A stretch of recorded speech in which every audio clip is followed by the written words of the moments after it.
자, 오늘 역대상 5장 묵상하실 차례인데요. 우리 어저께까지 토요일까지 유다 지파에 대해서 계보에 대해서 같이 묵상했었습니다. 자, 오늘 5장에는요. 루벤과 갓과 므낫세 반지파에 대한 계보가 등장하고 있습니다.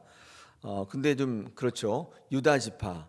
원래 야곱의 12아들의 지파를 지금 계보를 쭉 다루는데 순서가 조금 그렇죠. 왜냐면 유다는 장자 아니잖아요. 근데 유다에게 주목해서 유다의 지파의 계보가 먼저 나오고 있습니다. 원래는 루벤이 먼저 나와야 되겠죠. 장자니까. 그런데 역대기는 다시 한번 말씀드리지만은 그런 어떤 혈통과 순서에 대한 연공서열에 대한 계보가 아니라 바벨론 포로 이후에 많은 이스라엘 백성들이 예루살렘에 돌아왔는데 더 이상 신앙을 이어가거나 하나님의 백성으로 하나님의 기대를 가지고 살아갈 소망이 없었다 그 말이죠.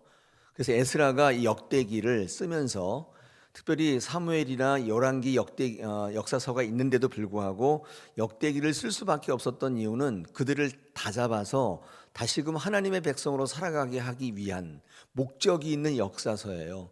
그래서 보통 다른 계보의 순서대로의 계보가 아니라 이 에스라가 보기에 이스라엘 백성들을 하나로 묶을 수 있는 그 목적을 다루는 계보사이기 때문에 루벤이 안 나오고 처음부터 이제 그렇죠. 순서가 약간 막 뒤죽박죽이죠. 근데 우리 지난 토요일까지 유다 지파를 묵상했었는데 4장까지 5장에 들어서는 루벤 지파를 다루긴 하는데 루벤만 다루는 게 아니라 루벤 지파와 갓 지파와 므낫세 반 지파가 등장합니다. 근데 이걸 딱 읽어보니까 지금 뭐 얘기를 하려고 하는지를 알겠죠. 루벤 지파만 이야기를 하는 게 아니라 갓 지파, 므낫세 반 지파를 이야기하는 계보를 끌어들인 이유는 아마 이 5장을 통해서 이것을 읽는 많은 바벨론 포로에서 돌아온 이스라엘 백성들에게 그들이 어떤 지파였는지를 아마 알려주기 위한 거예요. 다시 한번 상기시켜주기 위한 목적이 있다는 것입니다. 여러분 잘 알다시피 루벤, 갓, 므낫세 반 지파는 어떤 지파냐면 광야 40년을 다 지났다가 이제 요단 동편에서 요단강만 건너면 약속의 땅 가나안 땅에 들어가는데 요단강을 건너지 않은 지파예요. 세 지파. 아마도 이 세 지파의 특징이 뭐냐면은 그러니까 민족의 공동체와 따라서 같이 행동하는 게 아니라 다른 이유 때문에 민족 공동체에서 이탈해 가지고 하나님의 땅 가나안 땅에 들어가지 않았던 세 지파입니다. 이 세 지파를 언급함으로 말미암아 이제 하나님으로부터 이탈해서 한 번 하나님 믿어봤는데 다 망하고 바벨론 포로로 끌려가고 했잖아요. 이렇게 되면은 바벨론 포로에서 돌아왔다 할지라도 다시 하나님을 믿기는 어렵잖아요. 그들에게 이 세 지파의 역사를 다시 한번 짚어주면서 그들이 어떻게 되었는지, 그들의 과정이 어떻게 되었는지를 이 계보를 통해서 말씀하는 게 오늘 역대상 5장입니다. 아마도 이 역대상 5장은 그 당시의 백성들뿐만 아니라 오늘날 우리 삶에도 똑같이 적용되고, 오늘 이 계보가 여러 가지 이름이 나오는데 잘 모르시죠. 그러나 그 이름보다도 이 계보가 5장에 기록되어 있는 의미를 좀 아시는 것이 좋겠다 생각이 듭니다. 한번 제가 이유를 조금 설명드리고 한번 적용의 말씀까지 같이 나누기를 원합니다. 먼저 우리 민수기 32장에 보면 루벤 지파하고 갓 지파가 왜 요단강을 건너지 않았는지 이유가 잘 설명이 되어 있습니다. 민수기 32장 1절에 뭐라고 되어 있냐면 루벤 자손과 갓 자손은 심이 많은 가축대를 가졌다고 되어 있습니다. 그런데 그 다음에 어떻게 되어 있냐면 그들이 야셀 땅과 길앗 땅을 본즉 그곳은 목축할 만한 장소다. 예, 힘이 많은 가축대를 가졌는데 이렇게 이제 요단강을 건너가려고 딱 봤는데 요단강 동편이 너무 목초지인 거예요. 근데 그들의 생각에 야, 여기가 훨씬 좋겠는데 이런 땅은 본 적이 없는데 우리가 목축이 많으니까 가축대가 많으니까 차라리 요단강을 건너는 것보다 여기에 살자 이렇게 생각을 한 거예요. 그래서 모세에게 간청을 하는 거죠. 우리는 요단강을 안 건너면 안 되겠느냐. 우리 민수기 32장 4절에 곧 여호와께서 이스라엘 회중 앞에서 쳐서 멸하신 땅은 목축할 만한 장소요 당신의 종들에게는 가축이 있나이다. 또 이르되 우리가 만일 당신에게 은혜를 입었으면 이 땅을 당신의 종들에게 그들의 소유로 주시고 우리에게 요단을 건너지 않게 하소서 이렇게 되어 있습니다. 여러분 이제 이 요단이라고 하는 게 우리 그렇잖아요. 장례식 갈 때 요단강 건너가 만나리 이렇게 하잖아요. 왜 그 얘기를 하냐면 요단을 건너기 전과 건너기 후는 굉장히 다른 거예요. 요단을 건너기 전에는 아무리 좋아도 하나님의 땅이 아닌 거예요. 그래서 이 땅에 살 때는 요단 동편이고 우리가 죽어서 하나님 나라에 가면 요단 강을 건너가는 거예요. 그러니까 요단강 건너는 하나님의 나라 천국이잖아요. 여러분 생각해 보세요. 도대체 이 땅에 뭐가 그렇게 좋길래 40년 동안 광야 헤매면서 이제 하나님의 땅에 들어가려고 그렇게 고생을 했는데 아니 마지막에 와가지고는 요단을 안 건너겠대. 그 이유가 뭐냐면 목축 때문입니다. 기가 막히지 않습니까? 목축이 뭐예요? 그냥 돈 뭐 이런 거겠죠. 물질 이런 거. 우리는 그거 벌려고 지금도 고생하고 있는데 도대체 그 물질이 뭐길래 하나님 나라 안 간다는 거예요. 여러분 우리 마태복음 19장에 나와 있는 부자 청년의 비유이잖아요. 어느 날 저녁에 부자 청년이 주님께 찾아와서 영생을 얻으려면 어떻게 하면 되겠습니까? 그랬더니 주님이 뭐 이렇게 얘기하시다가 너 있는 거 가진 거 다 팔고 가난한 사람에게 나눠주고 너 나를 쫓으라. 요단강을 건너라는 뜻이잖아요. 그랬더니 이 청년이 근심하며 갔다. 도대체 그가 가지고 있는 그 물질이 도대체 뭐길래 천국까지 가지 않겠다고 하는 것인지. 그렇지 않습니까? 여러분은 좀 다른가요? 여러분 그렇잖아요. 신앙생활하면서 다른 건 다 몰라도 물질에 대해서는 할 수 없잖아요. 그렇게 인색하잖아요. 하나님 앞에. 마음은 다 드리고 뭐 다 하지만은 이것만큼은 안 된다. 이렇게 생각하시는 분이 많잖아요. 헌신도 하고 뭐 앞에 나서기도 하고 다 하는데 물질을 드리는 거는 다른 문제잖아요. 그죠? 이게 루벤 갓지파의 문제가 아니라 사실상 그 부자 청년의 문제가 아니라 우리의 문제 똑같은 거예요. 우리도 아마 그 때문이라면 요단강 안 건널 거예요. 천국 안 갈 거라고요. 그래서 성경에는 이 물질이 신입니다. 신, 만몬이 신이란 뜻이거든요. 여러분 그래서 또 한 번 얘기하시면 루터가 우리의 지갑이 회개하지 않으면 안 된다고 그랬어요. 뭐 내가 뭐 회개하고 무슨 뭐 정의를 가지고 의를 가지고 뭐 교회를 이거 아무리 해도 여러분 이 물질이 하나님 앞에 온전히 서지 않으면 계속 노예인 거예요. 우리 스스로가 부정해도 그건 어쩔 수 없어요. 그래서 광야로 나온 다음에 하나님께서 이스라엘 백성들에게 제일 먼저 훈련시킨 게 드리는 연습이었어요. 다 가지고 와라. 의미가 있지 않습니까? 그래서 하나님 회막이 텐트 오브 미팅인데 하나님이 만나 주시는 장소인데 여러분 회막이 뭐냐면 하나님께 드리는 장소란 말이에요. 이거는 오늘 이 계보 이 역대상 5장은 그런 의미가 굉장히 강합니다. 더 이상 하나님께 난 드릴 수 없다고 생각했던 바벨론 포로기 이후의 백성들에게 이 역대상 5장을 통해서 너희가 다시 하나님과 연합되고 하나님 주신 부흥을 회복을 경험하기 위해서 너희가 어떻게 해야 되느냐 이 계보 속에 이 세 지파를 미리 언급하고 있어요. 이 힘이 많은 가축대 이게 너무 좋은 건데 어떻게 보면 너무 안 좋은 거이기도 한 거죠. 루벤 지파와 갓 지파 이 두 지파는 힘이 많은 가축대를 소유하고 있었기 때문에 요단강 동편 길르앗 땅인데 거기가 굉장히 초지이고 지금 말하면 골란 고원 동쪽이에요. 여기에 가축을 기르기에 좋은 땅인 것을 보고 모세에게 이 땅을 기업으로 주기를 요청하고 은혜를 달라 뭐 이렇게 하면서 그곳에 이제 머문 거예요. 눌러 앉은 거예요. 근데 나중에 이게 여호수아서 같은 거 읽어보면요, 그렇다고 해서 가나안 전쟁에 참여하지 않지는 않아요.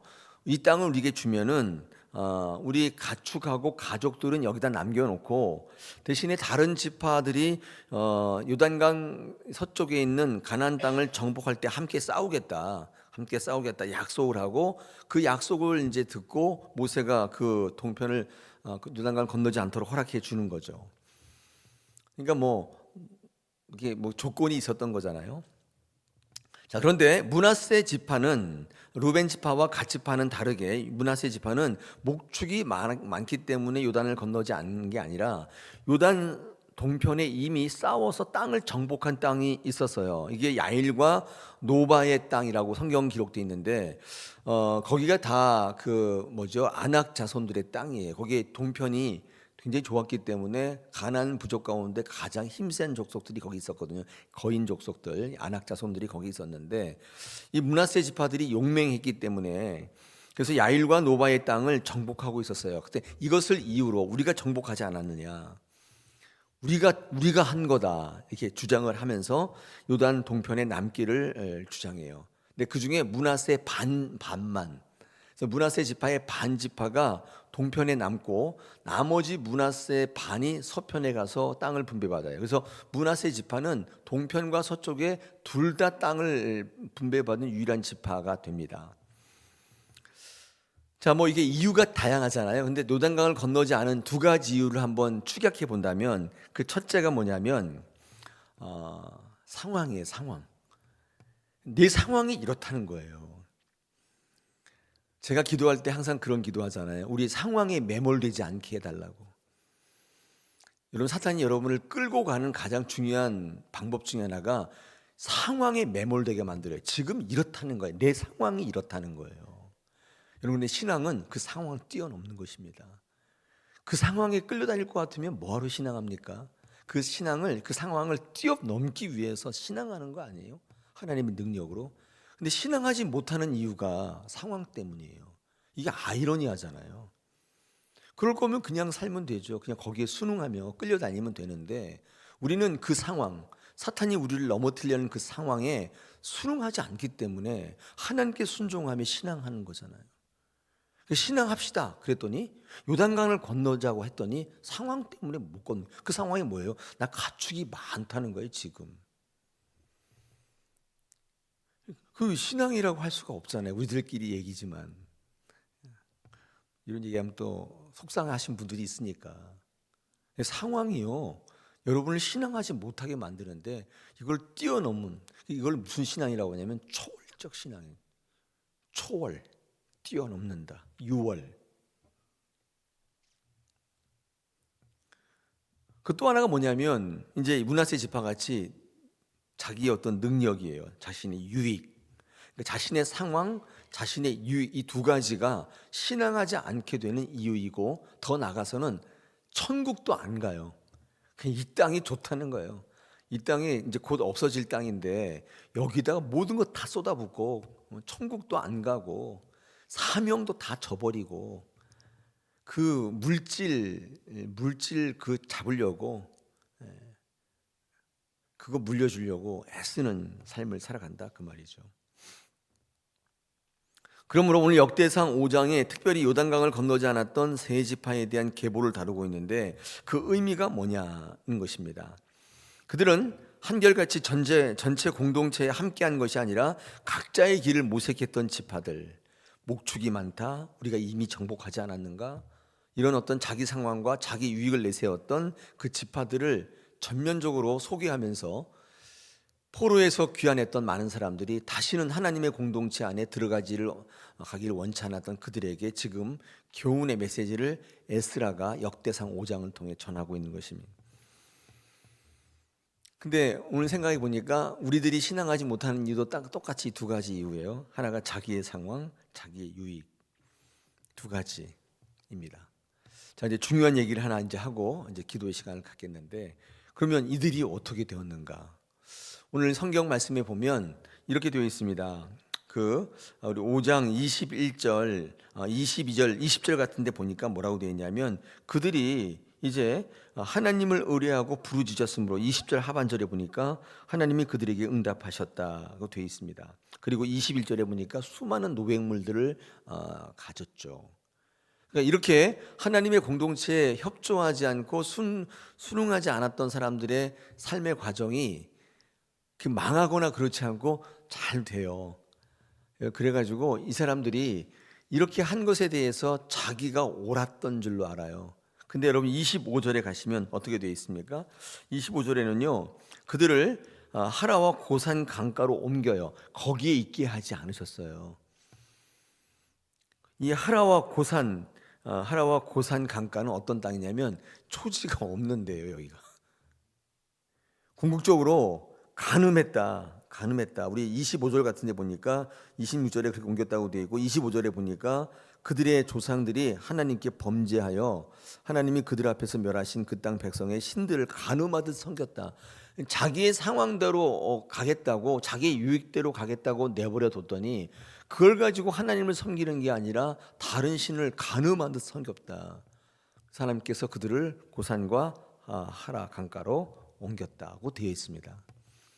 네, 궁극적으로 그렇게 해서 나의 생각대로 잘해서 그렇게 되면은 끝까지 잘 되고 그런 것인가? 그렇지도 않다는 것입니다.